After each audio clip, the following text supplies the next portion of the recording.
Hey guys, I am back and I have another video of my New York Jets connected careers for you. Today we will be taking on the Buffalo Bills, but before we get into that, I want to tell all of you guys that if you have not watched week 1 of my connected careers yet, I highly recommend that you check it out. You can watch it on iPod King Carter's channel. It was an excellent game. So before you watch this game, make sure you take a look at that. I will leave a link in the description. And here we are at MetLife Stadium as the New York Jets will be taking on the Buffalo Bills in a divisional matchup. The Jets are coming off of an intense 38-34 victory over the Jacksonville Jaguars last week, led by rookie quarterback Rob Rabinovich. As for the Bills, they were taken down by the Oakland Raiders in week 1, so they'll definitely be looking to bounce back in this divisional game. Led by brand new head coach Brian Carr, the Jets have definitely been looking good, and they are going to be looking to carry their form into this game as we get underway with this Week 2 matchup.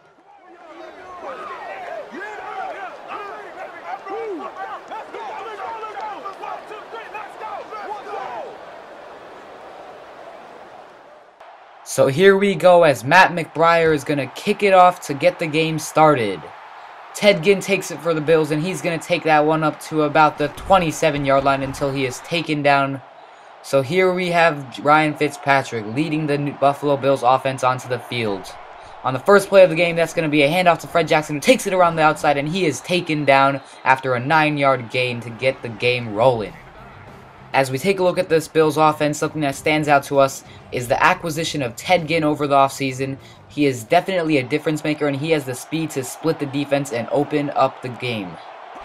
On the second play of the game, on 2nd and 1, Fred Jackson's going to take the pitch to the outside, and he will be taken down behind the line of scrimmage, which brings up 3rd and 4. The Bills have a man in motion, and the handoff goes to Jackson up the middle. He is taken down once again, so the Bills are going to be forced to punt it to start out the game.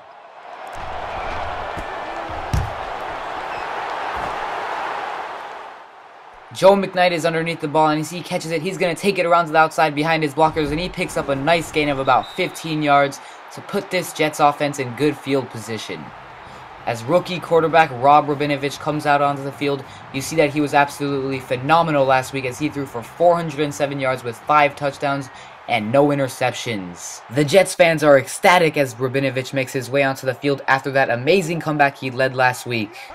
The first offensive play of the game for the Jets is going to go to Marcus Harmon, the 7th round draft pick out of Mississippi State.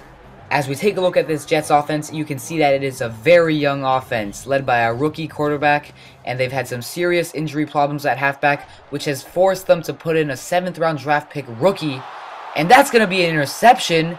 So Rabinovich on his first play of this game does not get off to a good start like he did last week.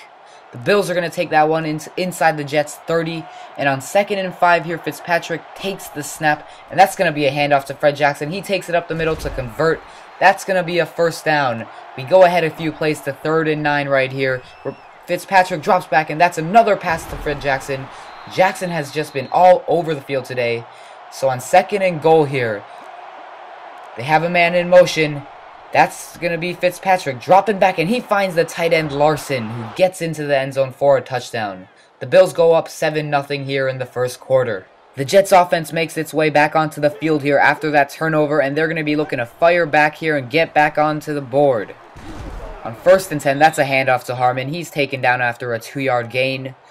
Rabinovich is going to give it right back to Harmon here. He takes it up the middle, and he is hit hard, and Osi Umenyiora picks it up for the Bills. That is another turnover for this Jets offense, and things are not looking good today. The Bills have the ball at the Jets' 20-yard line, and they are on the verge of 2 back-to-back touchdowns off of turnovers. Fred Jackson takes the reception, he jukes out a defender, and he's taken down 1 yard shy of the end zone. On 1st and goal here, the Bills have a great chance to take a 2-touchdown lead. As Fitzpatrick drops back, Aaron Curry fires through the gap, and he takes down Fitzpatrick. We go ahead to 3rd and goal here. Fitzpatrick drops back out of the shotgun formation. He finds a receiver who catches it, and he's going to be taken down short of the end zone. The Bills are going to have to settle for a field goal as they go up 10-0 here as the first quarter comes to an end. We are now in the second quarter, and as you can see, the Bills have the ball once again after the Jets failed to do anything on offense. That's going to be a reception that puts the Bills at about the 50-yard line. Fred Jackson takes the handoff once again. He runs up the middle for a huge gain. He has been absolutely outstanding today as the Jets defense just cannot stop him. Fitzpatrick is scanning the field for a receiver, and that is Mayweather, the rookie halfback, giving Fred Jackson a breather. That makes it 4th and 5, so the Bills are going to attempt the field goal, but it goes wide to the left. That is no good. That will pretty much sum things up for the first half here as we go into halftime, and the Buffalo Bills are up 13-0. The Jets are definitely going to have to step things up here as they have not been able to get on the board at all. And frankly, their offense has just been non-existent today. So we will take a look and see if they can turn things around in the second half. They're certainly going to have to change things up a bit.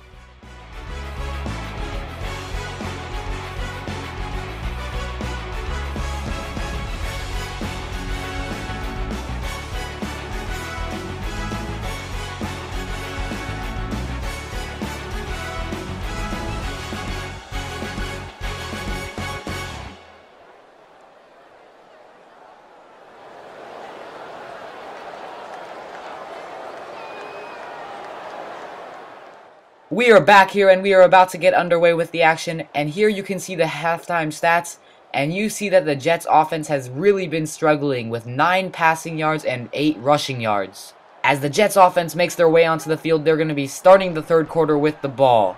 That's a handoff to Marcus Harmon. He has some trouble getting out of the line of scrimmage, but he picks up a 2-yard gain, which brings up 2nd and 8. Here's going to be a passing play to Stephen Hill. He takes it to the 50-yard line where he is taken down by 2 defenders. That's a nice gain, and it looks like this team is coming out with a different attitude. Marcus Harmon once again, a 7-yard rush as he is taken out of bounds. Rabinovich finds Keller, but no, he drops that one. It's a 3rd and 3 situation, and the Jets are in a shotgun formation. Rabinovich scans the field, and he finds Jeremy Curley across the middle. That's a first down. We go ahead to 2nd and 5 here. The ball goes to backup halfback Joe McKnight. He picks up another first down for the team. On 2nd and 7 here, Rabinovich rolls out of the pocket. He doesn't see anyone open, so he's going to take that one by himself. He slides, and he is down after a 5-yard rush.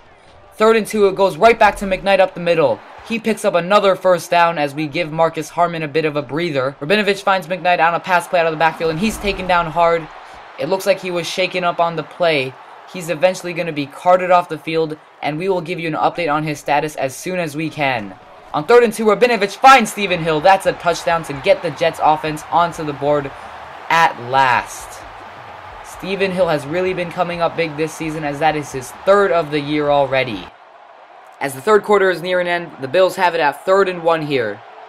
They have a man in motion, and the Jets are anticipating a run here. The Bills send a man deep, and Ted Ginn comes down with it down the sideline. There is not a man within 20 yards of him, so he's going to take that one into the end zone easily.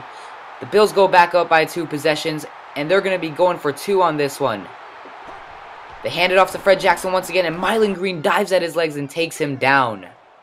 With 8 seconds remaining in the quarter, Rabinovich is going to find Jeremy Curley. He's taken down, and it looks like he hurt his leg there. He will be out for a few plays, but he comes back in the game eventually. 3 seconds left in the quarter on 2nd and 3. That's a handoff to Marcus Harmon. Blockers do a nice job picking up the defenders, and he picks up the first down. We have one more quarter of action for you guys, and it is a close game as the Bills are up 19-7. This game is anything but over. Let's go. It is 1st and long following a delay of game penalty, and as Rabinovich hands it off to Harmon here, he is swallowed up behind the line of scrimmage, and it looks like he was hurt on that play.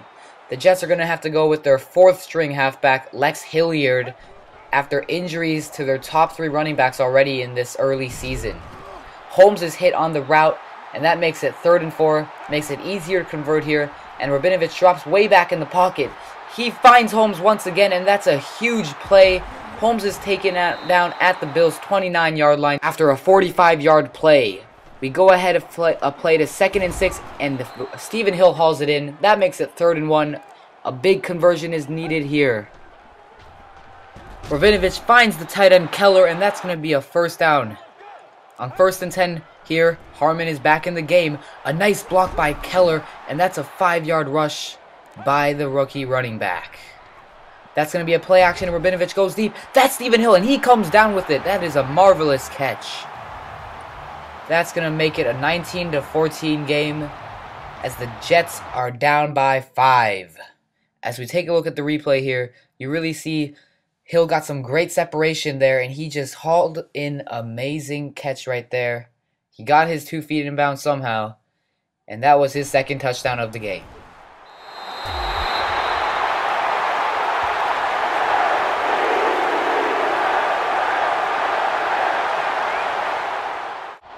To cap off a long drive with 1 minute and 47 remaining in the game, the Bills are going to be stopped here on 3rd down, so that's going to bring up 4th down. The Jets are going to use their last timeout to stop the clock. They're going to send out their kicker, Ryan Lindell, and he's going to put that one up, and it's going to split the uprights. So the Bills are going to take the lead, 22-14.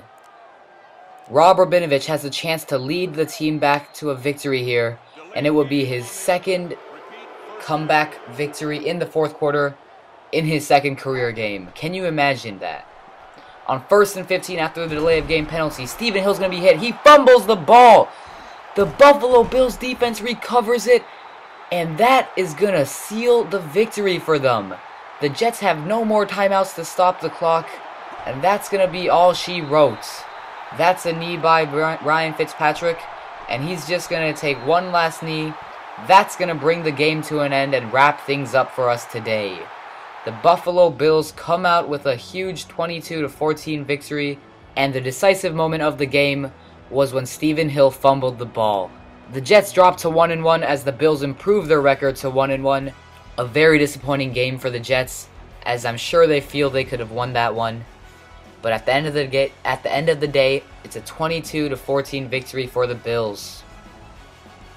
We're going to end the game here, and we'll take a look at how the players for the Jets did today.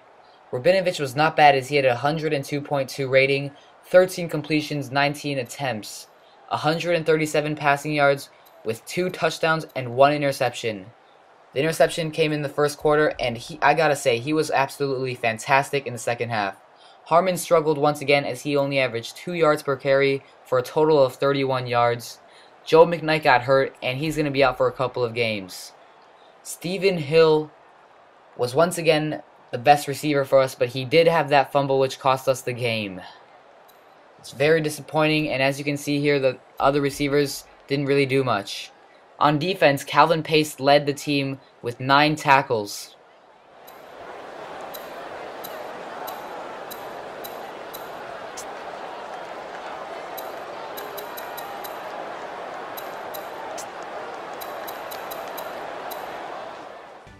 Alright, that was a very tough loss for us. So we dropped to 1-1 on the season, and here we'll just take a look at how our players are doing on the season. As you can see, Rabinovich has been absolutely fantastic. He's got 7 passing touchdowns as opposed to only 1 interception in his first 2 career games.